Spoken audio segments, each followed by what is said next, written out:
अल मुज़निबीन बख्श लिखण वालियां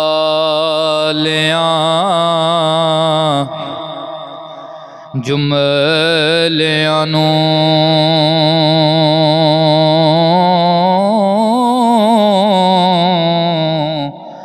पढ़न वालियां करीं अता मियां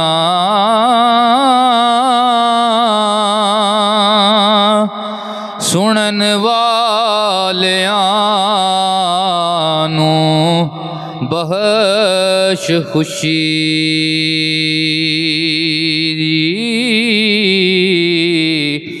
रखी ज़ौक़ ते शौक़ दा चामियां रखी शर्म हया तू जुमलियां दा मिट्टी मोठ ही दे लंगा मियां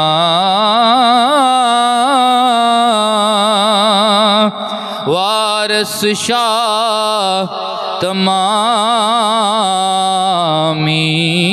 मोमिनां नूं दई दीन ईमान ते लिका मियां।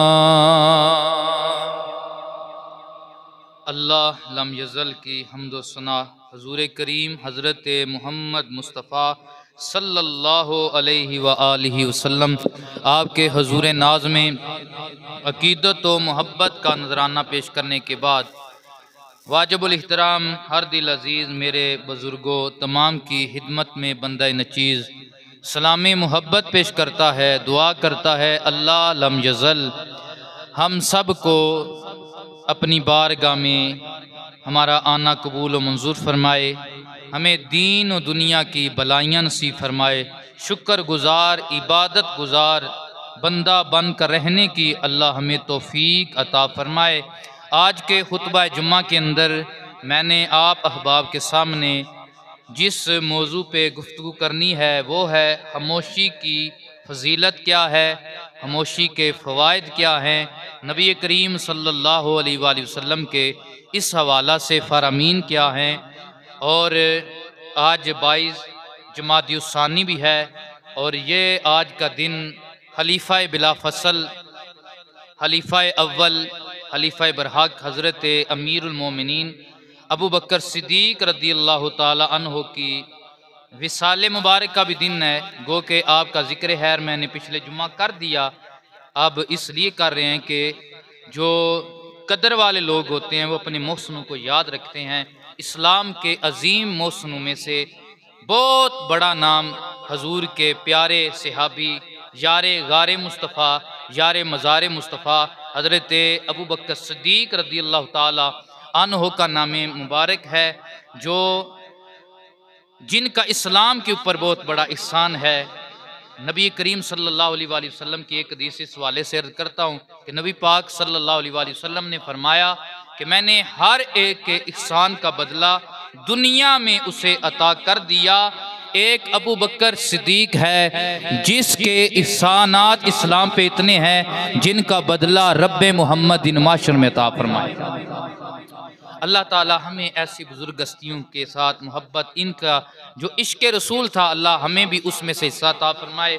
और आपके हवाले से ये मौजू के रिलेटेड चंद बातें मैं अर्ज़ करूँगा कि आपका इस हवाले से क्या किरदार था खामोशी के हवाले से। तो खामोशी इसको इस्लाम के अंदर बहुत ज़्यादा पसंद किया गया है। खामोशी दो तरह की है, एक है ज़ुबान की खामोशी और एक है दिल की खामोशी। ज़ुबान की खामोशी ये है कि बंदा अपनी ज़ुबान को लग़्व से, हर उस बात से, हर उस लफ्ज़ से महफूज रखे जो लफ्ज़ अल्लाह और उसके रसूल की नाराज़गी का बायस हो, जो लफ्ज़ अल्लाह और उसके रसूल की नाराज़गी का बायस हो जो लफ्ज़ दीन को नुकसान पहुँचाने वाला हो, जो लफ्ज़ बंदे के ईमान को नुकसान पहुँचाने वाला हो। और इसी तरह दिल की खामोशी वो ये है कि बंदा दिल को ऐसे ख्यालात से, ऐसी सोच से, ऐसे फ़िक्र से महफूज रखे जो फ़िक्र अल्लाह और उसके रसूल से दूर ले जाने वाली है, जो फ़िक्र दीन से दूर ले जाने वाली है, जो फ़िक्र किसी के मुतल्लक गलत नज़रिया कायम करने वाली है, मोमिन मुसलमान के मुतल्लक गलत कारी, जो गलत हम सोचते हैं बोलते हैं, क्योंकि बंदा जब दिल में सोचता है तो उसे अपने ज़ुबान पे लाता है, उसे अपनी ज़ुबान पे ले ही आता है। तो इसलिए ये दो तरह की खामोशी है। मेरे दाता हज़रत दाता अली हजवेरी ये हसनी हुसैनी हसनी सैयद हैं, हज़रत इमाम हसन मुजतबा की औलाद में से है और बड़े सगीर में दाता पाक का दीन फैलाने में एक ख़ास किरदार है, एक ख़ास मुकाम है। हज़रत ग्रामी कदर हज़रत दाता पाक फरमाते हैं कि जिसको अल्लाह ने ज़ुबान की खामोशी अता फरमाई है, जिसको अल्लाह ने ज़ुबान की खामोशी अता फरमाई है, अल्लाह उसे हिकमत और दनाई अता फरमा देता है। और जिसको अल्लाह ने ज़ुबान और दिल की खामोशी अता फरमाई है, फिर अल्लाह तबारक व तआला उस पे मख्फी राज को खोल देता है। यानी जिसकी ज़ुबान और जिसका दिल लग़्व से, लग़्व बात से और लग़्व सोच से पाक रहते हैं, फिर अनवार और तजल्लियात इलाही उस पे अया हो जाते हैं और वो अल्लाह का कुर्ब पाता जाता है। और आप फरमाते हैं कि जिसकी ज़ुबान और जिसका दिल पाक नहीं है वो फिर शैतान के रास्ते पे है। वो कभी भी ना दनाई की बात कह सकता है, ना कभी दनाई की बात को फॉलो कर सकता है। तो दुआ करें अल्लाह तबारक व तआला हमें ज़ुबान की भी पाकीज़गी अता फरमाए, हमें दिल की भी पाकीज़गी अता फरमाए। हज़रात ग्रामी कदर नबी करीम सल्लल्लाहु अलैहि वसल्लम का फरमाने आली शान है। हुज़ूर ने फरमाया मन सामाता नजा, जो बंदा खामोश हो गया, जिसने खामोशी को इख्तियार किया वो नजात पा गया, वो नजात पा गया। अल्लाह अकबर। इस हवाले से वो बीए की इंग्लिश में भी हमने एक बात पढ़ी थी कि एक बंदा जंगल में सफ़र कर रहा था, शिकार के लिए गया, उसे शिकार कोई ना मिला। तो उसने देखा कि एक खोपड़ी पड़ी हुई है, किसी बंदे की खोपड़ी पड़ी हुई है। उसने खोपड़ी को अपने पाँव के साथ जो है ना टक्कर लगाई। अल्लाह अकबर। तो वो खोपड़ी बोल पड़ी, वो कहने लगी कि तू आज मेरे साथ ऐसी हरकतें कर रहा है, कभी हमें भी बड़ा अरूज था, कभी हमें भी बड़ा अरूज था, हमारे पास भी बड़ी जाहो जलालत थी। तो उसने पूछा तू यहाँ तक कैसे पहुंची? खोपड़ी को पूछा तू यहाँ तक कैसे पहुंची? उसने कहा मेरा एक ही जुर्म है कि बोलना, मेरा जुबान पे कंट्रोल नहीं था, जुबान पे कंट्रोल नहीं था। अल्लाह। अब जब उसने खोपड़ी से ये बात सुनी तो अजीब बात थी कि खोपड़ी बात कर रही है। वो बादशाह के दरबार में चला गया। मैं बादशाह को बताता हूं कि खोपड़ी एक ऐसी है जो बात करती है। हो सकता है कि बादशाह इसके बदले मुझे कोई इनाम दे क्योंकि ये अजूबा है। उसने बादशाह के दरबार में ये बात कही। बादशाह ने कहा इसे साथ ले जाओ, अगर तो खोपड़ी बात करे खोपड़ी को मेरे पास ले आओ, अगर खोपड़ी बात ना करे तो फिर इसे वहां पे ही कत्ल कर दो, इसकी सर को तन से जुदा कर दो। अब जब पहुंचे खोपड़ी पहले तो मिली नहीं, जब मिली तो ये अपने पाँव के साथ ठोकरें लगाने लगा। अल्लाह अकबर। वो खोपड़ी बोलती नहीं थी आगे से।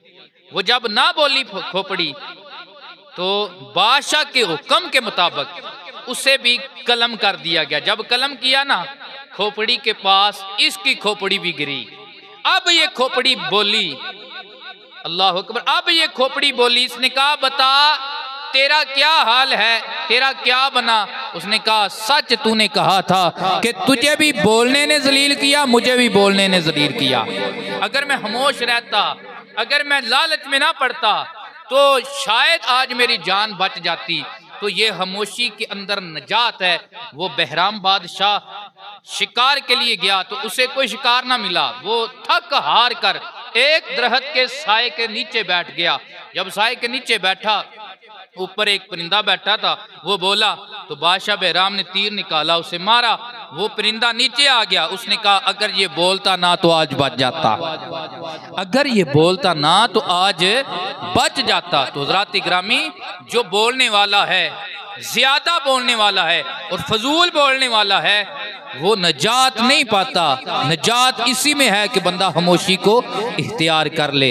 हुजूर की बारगाह में एक सहाबी आ गए, आकर अर्ज करने लगे, या रसूलल्लाह, या हबीब अल्लाह, मेरे रिश्तेदार हैं, मैं उनका अच्छा सोचता हूँ, उनका मैं भला सोचता हूँ, वो अगर गिरने लगते हैं तो मैं उन्हें उठाने की कोशिश करता हूँ, मैं उन्हें दुआएं देता हूँ, लेकिन या रसूलल्लाह मेरे रिश्तेदार आगे से उल्टा जवाब देते हैं, वो मुझे गिराने की कोशिश करते हैं, वो आगे से मेरी दुआ का बदला मुझे बददुआ देते हैं, मेरे मीठे बोल का बदला मुझे लानत तानत करते हैं। या रसूलल्लाह, ये होता है कि बसा औकात आप अच्छे काम कर रहे हैं, आपके ऊपर लोग ऐसी बातें कसते हैं, लेकिन हुजूर की बारगाह में ये सहाबी भी अपना दुखड़ा लेकर आए थे। या रसूलल्लाह, मेरे कबीले वाले, मेरे रिश्तेदार आगे से मुझे उल्ट उसका बदला देते हैं। तो नबी पाक सल्लल्लाहु अलैहि वसल्लम ने फरमाया, तुझे मैं वजीफा ना बताऊं कि तू उन पे गालिब आ जाए? या रसूलल्लाह, हुक्म हो। सरकार ने फरमाया, अपनी जुबान पे कंट्रोल कर ले, उनके बुरे का बदला तू अपनी जुबान से मत दे, तू खामोश हो जा। या रसूलल्लाह, मैं खामोश हो जाऊंगा, मुझे क्या मिलेगा? हुजूर पाक सल्लल्लाहु अलैहि वसल्लम ने इरशाद फरमाया, जब तू खामोश होगा ना, तू ऐसे ही है कि जैसे तू उनके मुंह में राख डाल रहा है, उनके मुंह में राख डाल रहा है। और आगे हुजूर ने इरशाद फरमाया, तू खामोश रहेगा, वो बुराई करते रहेंगे, तू खामोश रहेगा, तू खामोशी के साथ उसका जवाब देगा, तो फिर क्या होगा? हुजूर ने फरमाया कि अल्लाह तेरी मदद के लिए एक फरिश्ते को मुकर्रर फरमा देगा, तेरी मदद के लिए एक फरिश्ते को मुकर्रर फरमा देगा, वो तुझे गिराने की कोशिश करेंगे, फरिश्ता तुझे उठाएगा, वो तुझे गिराने की कोशिश करेंगे, फरिश्ता तेरा दस्तो बाजू बन जाएगा, और ये गैबी मदद होगी और ये अल्लाह की मदद होगी। और सुन, जिसके साथ खुदा हो, मीठा मुस्तफ़ा हो, उसे कोई गिरा सकता नहीं है, उसे कोई गिरा सकता नहीं है। तो खामोशी ये बहुत बड़ी ये दौलत है। वो पुराने जो बुजुर्ग हुआ करते थे, वो बड़े दना थे। एक पीर साहब के पास एक औरत आई, ये घरों में नौ सस की लड़ाई, बहू सस की सास की लड़ाई चलती है, तो वो तावीज़ लेने आई, या हजरत मेरी सास मेरे साथ लड़ती है, झगड़ती है। तो हजरत समझ के, ज़ाहिर बात है वो बातें करती होगी तो ये भी जवाबी कार्रवाई जरूर करती होगी, ये तो होता है। तो हजरत ने, पीर साहब ने एक तवीज़ के ऊपर एक लाइन ऊपर से नीचे की, एक दाएं से बाएं की, और उसे फोल्ड करके उस औरत को दिया। फरमाया, जब अब कभी तेरा झगड़ा हो ना, तो तूने जवाब नहीं देना, तूने ये तवीज़ लेकर अपनी दाढ़ों के दरमियान रख लेना है, वो जितनी जोर से गालियां निकालेगी तू उतना तवीज़ को दबाते चले जाना है, तू उतना दबाते चले जाना है, इसको उतना ही दबाते चले। जारी बात है कि जिसके ये दांत आपस में मिल जाए, उसने बोलना भी क्या है, उसने जवाबी कार्रवाई क्या करनी है। तो हुआ सही।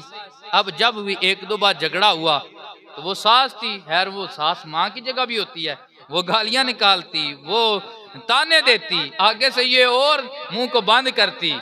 तो बिल आखिर उसे समझ आ ही गया कि ये आगे से जवाब नहीं देती, मैं क्यों इस तरह इसके साथ कर रही हूँ। तो वो घर खूबसूरत बन गया, इत्तेफाक कायम हो गया। तो पुराने बुजुर्ग, क्योंकि उन्होंने हिकमत के साथ इलाज किया। यहाँ पे मैं आपको पीर सईद सिद्दीक शाह साहब अपने दाद मुर्शिद ग्रामी के वालिद ग्रामी का एक वाक़या भी, वो बड़ा प्यारा वाक़या सुना देता हूँ कि पीर सईद शाह साहब आपके पास गाँव बोकन का एक बंदा आ गया, वो दम करवाने के लिए, तावीज़ लेने के लिए।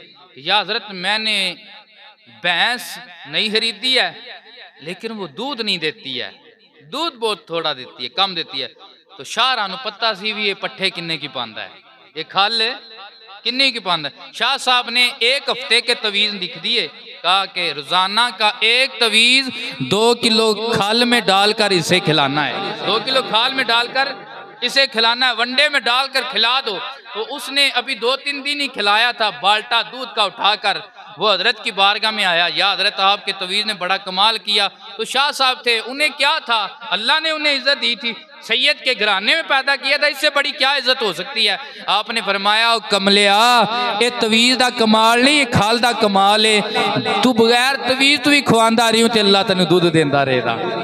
इनू को पाना है तो अल्लाह ने तेन कोई शह देनी है ना, इस मज ने तेन कोई चीज़ देनी। तो ये बुजुर्गों के तरीके हैं, बुजुर्गों की हिकमत है।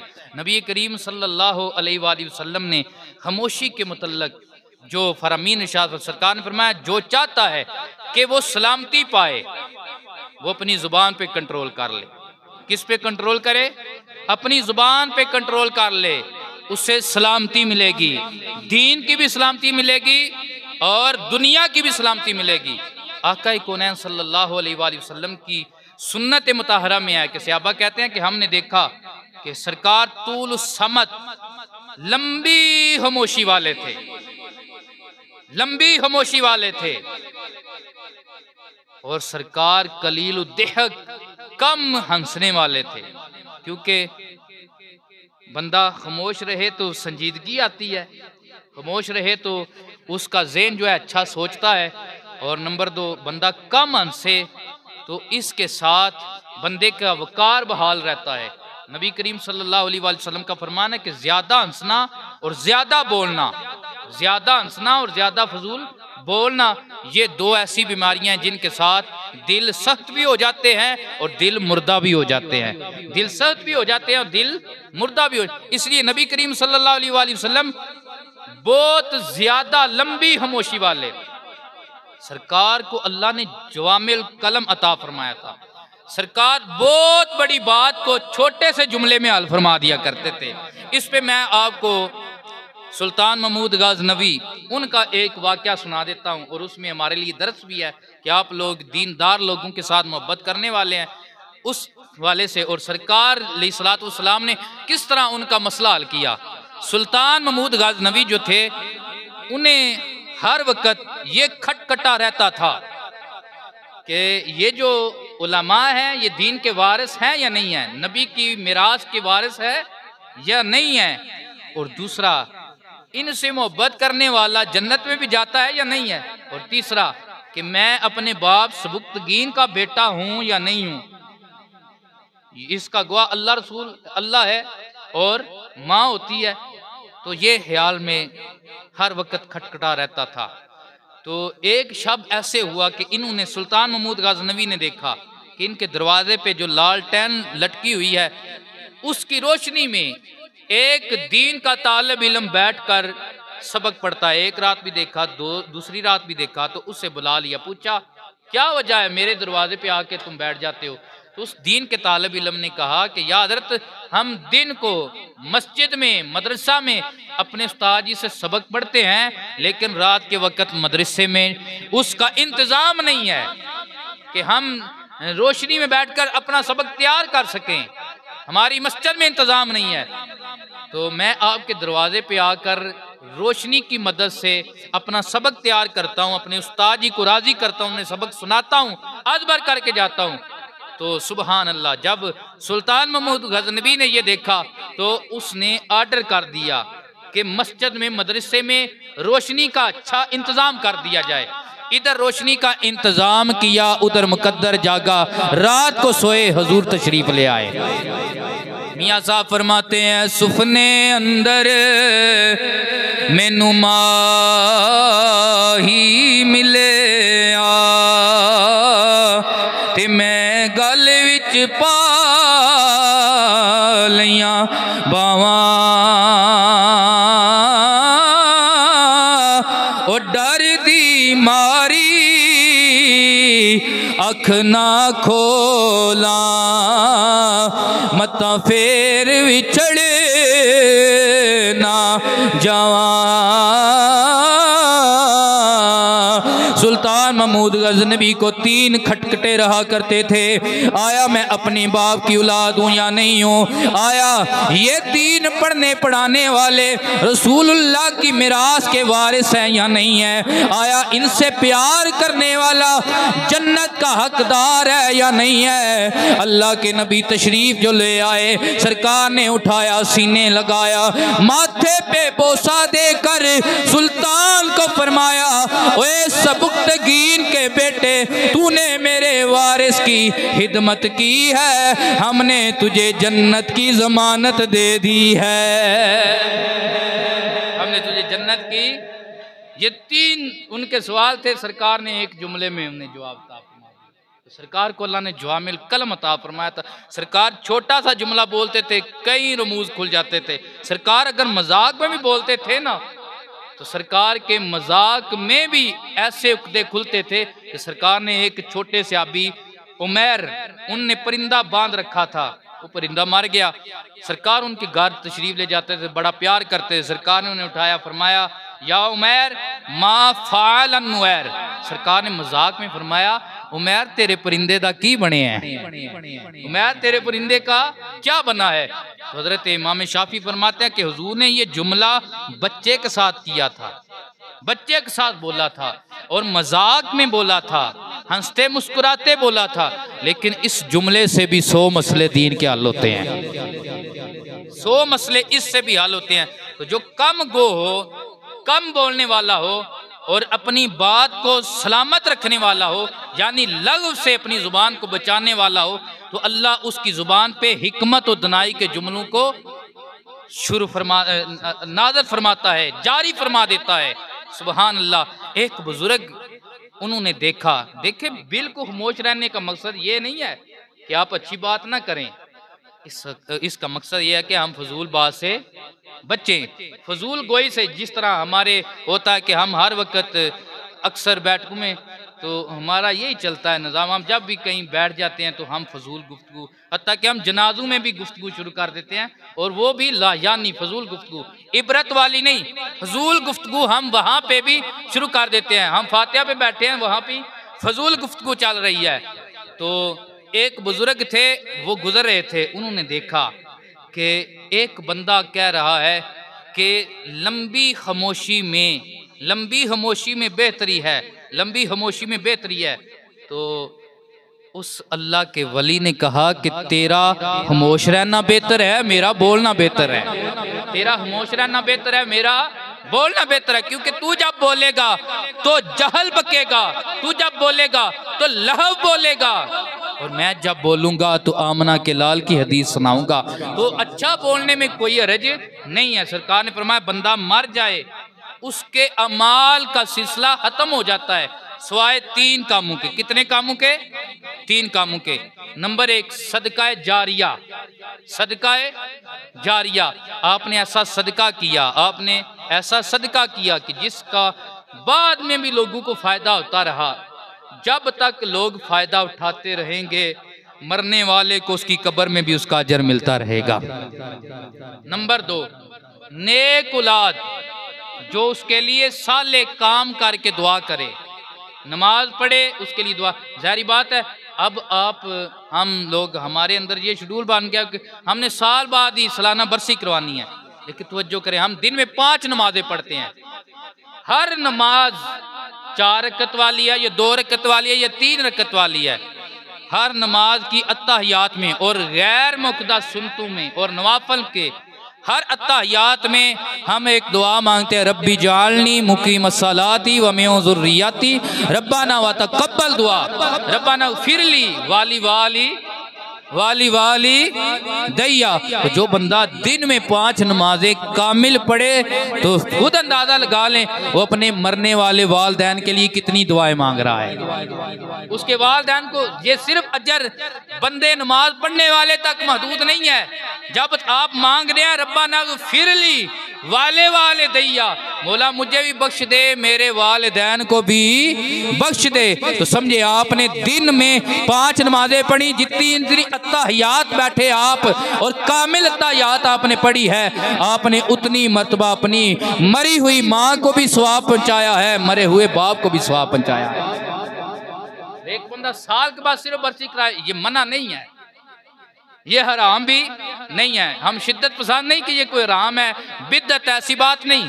लेकिन मैं समझता हूँ कि एक बंदा अगर 5 वक्त का नमाजी बन गया है और 5 वक्त वो नमाज पढ़ता है, वो साल बाद ये बरसी ना भी मनाए, बस 5 वक्त नमाज पढ़ता है, रोजाना की बुनियाद पर वो नमाज का पाबंद है, एक बंदा साल बाद बरसी मनाता है, मैं समझता हूँ कि ये 5 वक्त नमाज पढ़ने वाले ने साल बाद बड़ी बरसी करवाने वाले से ज्यादा अपने वालिदैन को अजर दिया है। कहिए सुभान अल्लाह, ज्यादा अजर दिया है। तो सुभान अल्लाह, नबी करीम सल्लल्लाहु अलैहि वसल्लम ने फरमाया मुझे 2 चीज़ों की जमानत, और नंबर 3 इल्मे नाफे। कितने, तीसरी चीज क्या है? इल्मे नाफे। इल्मे नाफे से मुराद सिर्फ दीन की बात नहीं, आपने किसी को दुनिया की भी अच्छी बात बताई है, कोई अच्छा हुनर सिखा दिया है और उसके साथ उसे फायदा हुआ है, तो इल्मे नाफे, नफा देने वाला इल्म दिया है। जब तक उस नफे से वो अगला बंदा उस अमल से, इल्म से नफा लेता रहेगा, बताने वाले को भी उतना अजर अल्लाह ताला फरमाता रहेगा। बताने वाले, तो इसका मकसद यह है कि बुरा बोलने से इस्लाम ने मना फरमाया है और फजूल गुफ्तगू से इस्लाम ने मना फरमाया है। फजूल गुफ्तगू की बजाय खामोश रहना, इसको इस्लाम ने पसंद किया है। सरकार ने फरमाया कि जो बंदा अल्लाह पर, यौम क़यामत पर ईमान रखता है, उसे चाहिए कि वो खामोश रहे, अगर बोले तो अच्छी बात बोले। मिन हुस्न इस्लाम इल्मर तर्कुहु मा ला यानी, हजरत अबू हुरैरा की ये रिवायत है। नबी पाक ने फरमाया कि बंदा मोमिन के इस्लाम का हुस्न ये है, बंदा मोमिन के इस्लाम का हुस्न है ये है, तर्कुहु मा ला यानी, हर उस बात को वो तर्क कर दे जो ला यानी है, जो लग़व है, जो फजूल है। अब खामोशी का जो हुक्म, ये सिर्फ जुबान का ताला जो है ना, फजूल गुफ्तगू से नहीं, एक ये भी है इसके आदाब में से कि आप किसी में ऐब देखते हैं, किसी में ऐब देखते हैं या ऐसी बात देखते हैं कि जो बात हम दूसरे लोगों के आगे बयान करेंगे, तो जिसमें वो बात देखी है उसे शर्मिंदगी का सामना करना पड़ेगा, तो उस जगह पे भी खामोश हो जाए और ऐसे खामोश हो जाएं कि जैसे आपने देखा ही नहीं। कोशिश करें कि उससे भी महसूस ना हो कि इसने देखा है या नहीं देखा है। और हमारे माशरे में ये होता है कि हम जब किसी में बुरी हरकत देखें या ऐसी बात देखें जो उसकी बेइज्जती का जरिया बन सकती है, तो हम उससे उछालने की कोशिश करते हैं, फिर हम उसे अपनी जुबान पे ज़द-ए-आम करते हैं और उसके साथ कई पापड़ बेल कर हम बढ़ा चढ़ा कर उसे बयान करते हैं। तो इस्लाम का हुस्न ये भी है कि जब किसी में ऐब देखो तो उसके ऐब के ऊपर पर्दा पोशी डालो, उसके ऐब के ऊपर क्या करो? पर्दा पोशी डालो और ऐसे खामोश हो जाओ कि जैसे तुमने देखा ही नहीं है। और अगर आप उसके ज्यादा हैरहा हैं तो फिर पर्दे में, तन्हाई में, इलादगी में ऐसे अंदाज के साथ उसे समझाओ कि उसे शर्मिंदगी भी ना उठानी पड़े और उसकी इस्लाह भी हो जाए। अल्लाह अकबर। हमारे बुजुर्गों का ये तरीका था। एक बुजुर्ग अल्लाह के बहुत बड़े वली थे, उनके पास मरीद आया जाया करते थे, मजमा लगा होता था, औरतें मर्द दुआ के लिए, इस्तिदा के लिए, तावीज़ के लिए तशरीफ ले आते थे। तो एक औरत भी उनकी मजलिस में बैठी हुई थी। ये फितरत है इंसान की, हर इंसान का मामला है। उसकी हवा हारज हुई तो वाज पैदा हुई, तो हजरत के सामने वो मजलिस में बैठी थी, तो वो उसे अब ज़हन में शर्मिंदगी पैदा हुई कि मैं एक वली अल्लाह के दरबार में बैठी हूँ, तो मुझसे क्या मामला हो गया। सुभान अल्लाह, अल्लाह वाले कैसे पर्दा डालते हैं। जब हजरत ने देखा ना, आपने उसी वक्त ऐसा अंदाज अपना लिया कि जैसे कोई डोरा होता है, ऐसा अंदाज अपना लिया जैसे कोई डोरा होता है, ताकि इसे पता चले कि ये बाबा जो है ये ऊंचा सुनता है, इसे पता नहीं चलता है, इसे शर्मिंदगी ना उठानी पड़े, ऐसा अंदाज अपना लिया। और वक्त उस मजलिस में नहीं अपनाया, कहते हैं कि उनके साथ लक़ब असम का लग गया, यानी डोरा बाबा। सारी जिंदगी एक औरत को शर्मिंदगी से बचाने के लिए वो अल्लाह का वली डोरा बना रहा। सारी जिंदगी वो डोरा बना रहा। हजरत उमर की मजलिस लगी थी, दरबार था लगा आपके ज़माने खिलाफत में। सहाबा किराम तशरीफ फरमा थे। एक बंदे का वुजू टूट गया। जब वुजू टूटा, सुभान अल्लाह, तो एक सहाबी खड़े हुए, उन्होंने अर्ज किया, या हजरत अगर हुक्म हो तो हम उठकर सारे वुजू कर रहे हैं, उठकर सारे। ये बात कहने की वजह क्या थी? ये बात कहने की वजह यह थी कि अगर हम सब ऐसे ही बैठे रहेंगे, कोई किसी की तरफ देखेगा, कोई किसी की तरफ देखेगा, तो हर एक को शर्मिंदगी का सामना करना पड़ेगा। जब सारे उठ के वुजू करने जाएंगे तो फिर किसी को शर्मिंदगी का सामना करना। अल्लाह अकबर। पीर वारिस शाह साहब रहमतुल्लाह ताला अलैह, आपने यहाँ पे बड़ी मोहब्बत वाली बात कही। आप फरमाते हैं, बेत दसना मर्द दा कम नहीं,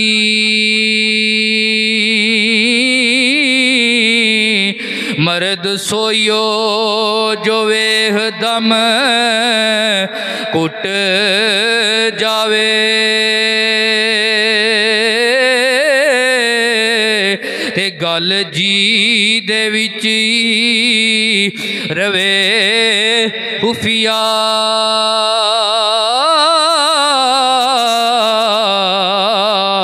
कानू वांग पंजाल ना सुट जावे, ते पेत किसे दा दसना भला नहीं,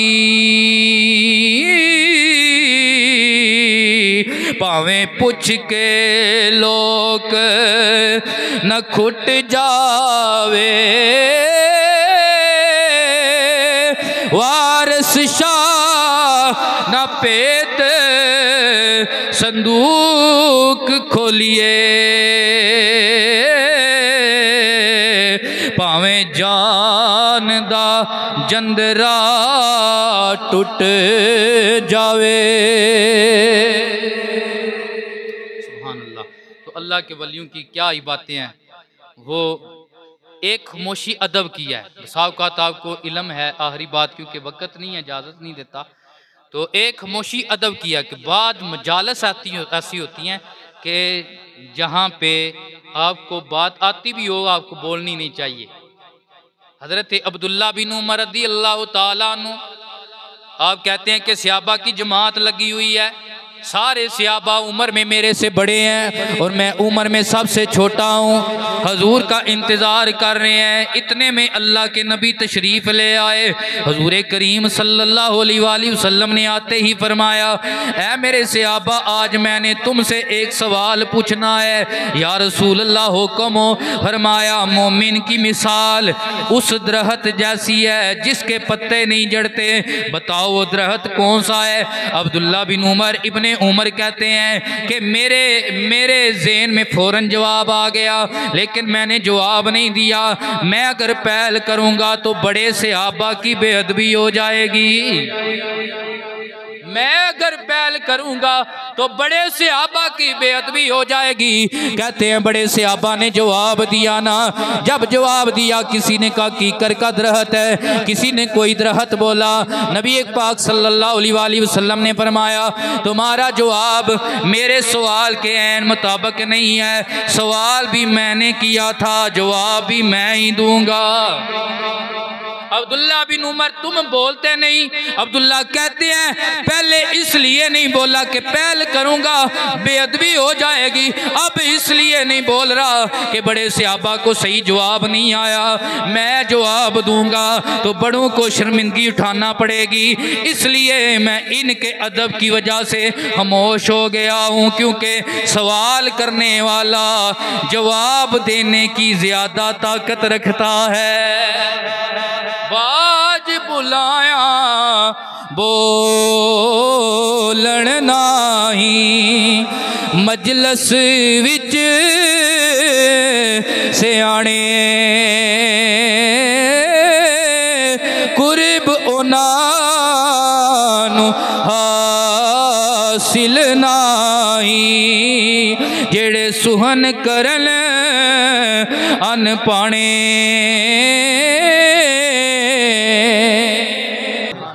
नबी करीम सल्लल्लाहु अलैहि वसल्लम ने फरमाया वो दरख्त खजूर का दरख्त है। कौन सा दरख्त है?